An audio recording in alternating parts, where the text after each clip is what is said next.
What's going on, YouTube? It's your boy, CamATL, and welcome back to another NFL video with your boy. Drop a like down below because I already know you're going to love it.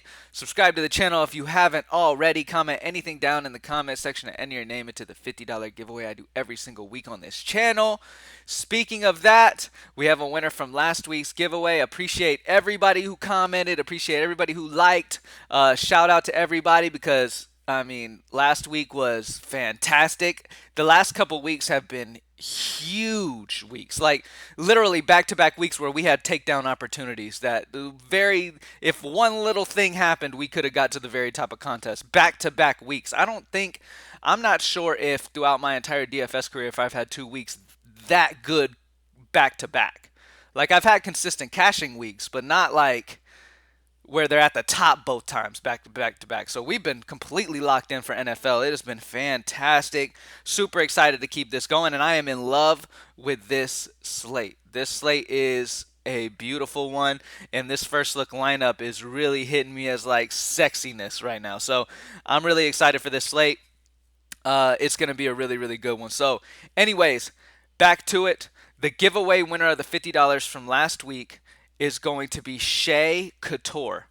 SHAE Couture. All right, hit me up on Twitter at cam_ATL. Give me your PayPal information so I can send you the $50. Appreciate you watching, appreciate you liking. As always, all that good stuff.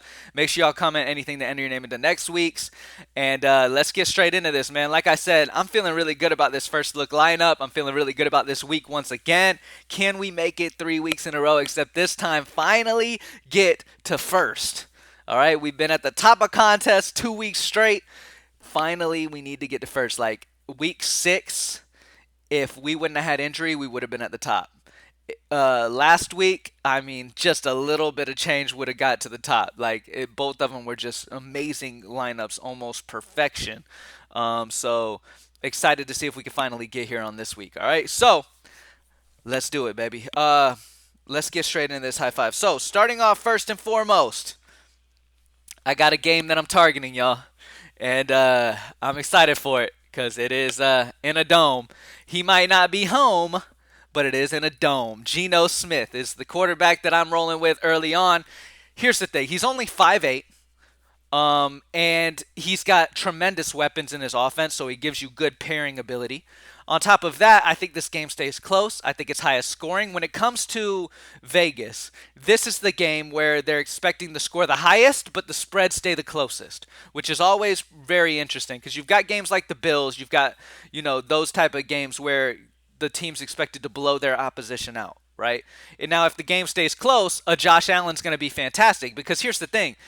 No matter how big of a spread it is in Buffalo games, they pass the ball so heavy that it really doesn't matter. When they do get to that point where it's blowing out ridiculous, it's almost every time because Josh Allen has gone ridiculous. You know what I mean? So Josh Allen's still in play and all those guys are still in play. But the point is here that I really like the upside here of Geno Smith. Geno Smith, like I said, only 5'8", in a dome, in a great matchup with great targets. So I really like this spot for Geno. With Kenneth Walker doing well in the run game, it's really opening up the pass too. So I really like this spot here, and I'm excited to get into the rest of this lineup. So next up, Joe Mixon. We're gonna go Joe Mixon. I'm gonna go ahead and put my other guy in too, Travis Etienne.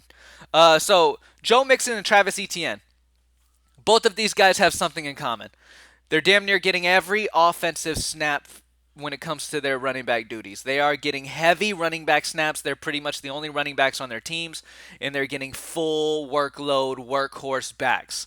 The exciting thing about Joe Mixon is he's 6'5", and last week he showed the ability to be a wide receiver 1 as well. So I really like this spot for Joe Mixon. He got like 26% of the targets last week. So with Jamar Chase out, Joe Mixon really shined, getting a heavy target share in the pass game as well. So I love Joe Mixon. This is a good matchup against Carolina. They should be up, so a lot of Joe Mixon between the tackles. He's going to get a lot of little dump offs and a lot of involvement in the pass game again with Jamar Chase out. So I'm just really feeling really safe and good with Joe Mixon this week. Travis Etienne, like I said, it's just workload here, man. Travis Etienne's going to get a ton of carries. He's going to get over 20 carries. He looked fantastic last week, and now he gets to go against a Vegas squad that gave up over 42 to Alvin Kamara. Um, they got completely gashed last week. All right, and Travis Etienne is a guy who's going to get involved in the pass. He's going to get 20 carries. He's just a full-on workload back, and he will not be this cheap again this season. He is an absolute monster. Now, let's pair Geno Smith up. When you look at Seattle, yes, on any given week, one of the two guys could go off. Lockett could go off or DK could go off. But you look at this season so far, DK is the main guy here. He gets the largest. He is going to be the main guy, as of late at least. Throughout the whole season, I'm not sure. The target share might be a lot closer. It is close. But DK Metcalf over the last few weeks has been the go-to target for Geno Smith. All right, he's been getting like 30% target share for Seattle. This is a game where I'm expecting Arizona to be able to score no problem. So DK Metcalf paired with Geno is the priority way that I like going, and DK has finally dropped down to a good price range here as well. This week at 6.4. So I really like this spot here. I mean, he's kind of hovered around this price, but he's in a fantastic spot here at 6.4. And like I said, he's been Geno's favorite target lately. All right. Let's talk about a value, and then I'm going to show you beautiful. You know what? Let's just talk about the run back, DeAndre Hopkins. This is another reason why I like the Seattle-Arizona game, because there's beautiful run back. It allows for the correlation of your lineup to be the sexiest thing that I've ever seen in my life. So you've got Geno Smith paired with DK Metcalf. You know what? No, well, we'll get to that in a second. I was about to say, let me go ahead and just finish the stack up. But anyway, we've got Geno Smith paired with DK Metcalf, running it back with DeAndre Hopkins on the other side, who's got the largest target share of any wide receiver on their respective teams. Okay, like he has gotten, since he's come back, he has gotten a ridiculous target share. It's like 40%, something crazy. So it's really high for DeAndre Hopkins. And in this one, he is going to just be a fantastic play at home in a dome. This is a beautiful spot for DeAndre Hopkins. I am all over this. And like I said, I love the Geno Metcalf pairing. They're pretty cheap elite pairing this week.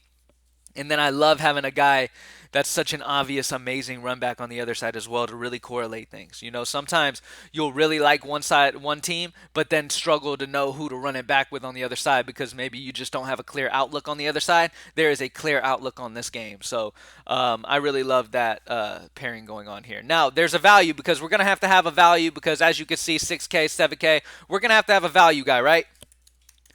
Terrence Marshall Jr. is that value guy for you. Now, obviously, we've been playing DJ Marshall. DJ Marshall came through in a big way for us last week and made it an easy week once again. Terrence Marshall's the guy that I'm going to go to this time because he's only 3.9 and he got a 24% of the target share last week. Terrence Marshall has been unleashed. And on a team that's going to be behind majority of the time and have to throw a ton, they're no Christian McCaffrey, no Robbie Anderson. These guys are just super thin. There's nobody. And on top of that makes it even better is Awuzie should be following DJ Moore around, shadowing him. And Awuzie has been great. So that opens up Terrence Marshall to have a fantastic game at only 3.9. Like I said, at a guy this cheap, he's got the highest target share of all of the guys at this price range. At least last week, he was heavily targeted in that game. So Terrence Marshall Jr. is a fantastic value guy at 3.9 on a team that's ultra thin, that's going to be behind. A fantastic play. Now at tight end, Tyler Higbee. Now last week, he didn't have the normal target share that we're used to seeing from him, but he's going against a Tampa Bay team that's been bottom 4 against tight ends this season at fantasy points allowed. And then you've got Tyler Higbee, who's incredibly high target. Like he's the second highest targeted tight end on any in the NFL this year. Okay, he's been heavily targeted, and his price is 3.7. It dropped tremendously. It was hovering. It was stayed in the 4K range all year, except for week 1 where it was 3.8. Now it's 3.7. It's the cheapest it's been all year. Now he's facing a Tampa Bay team that's been 4th worst this year against tight ends. And then Higbee's been the second highest targeted receiver in the league. So I really like the spot. Rams should be behind playing catch up here if Tampa Bay can finally get their shit together. So I really like Tyler Higbee a ton.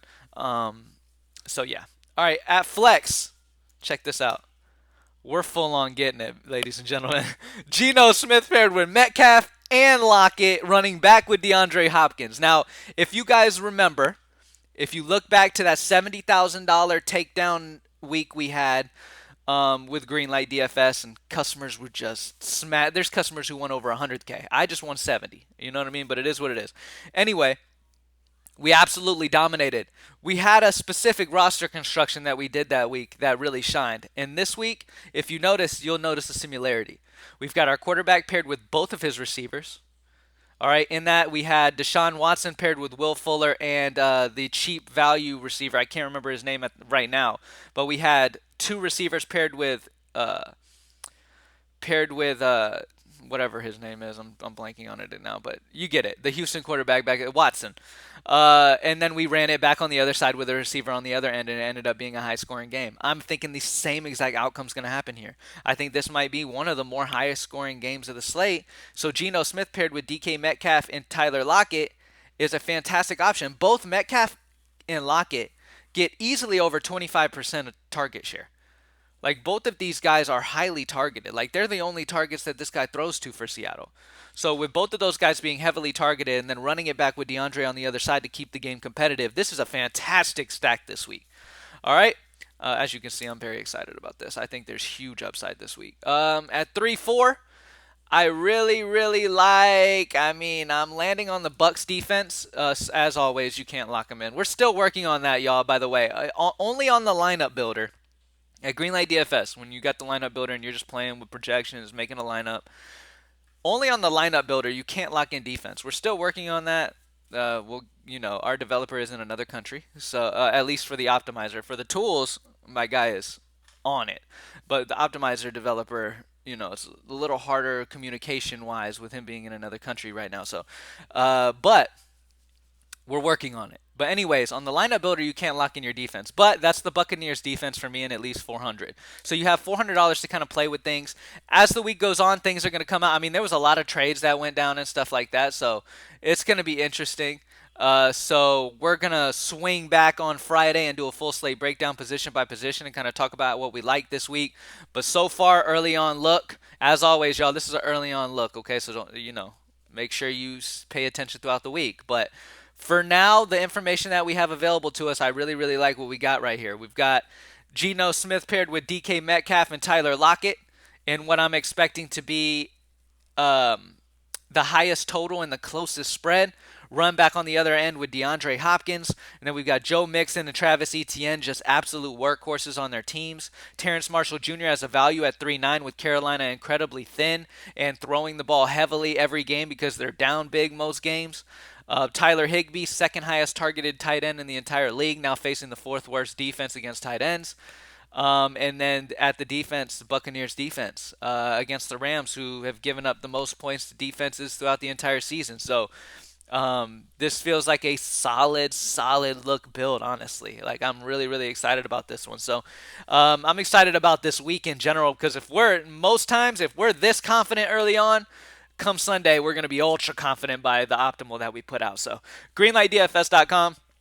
Let's get 3 weeks in a row where we damn near get takedowns. And this week, let's finally complete it. All right, we've been just doing ridiculous stuff in NFL last few weeks. It's been crazy, and I'm excited to just keep it going, man. So let's get it. NBA High Five video is coming up next after this one, so stay tuned for that if you're interested in NBA. And let's get to it. Peace.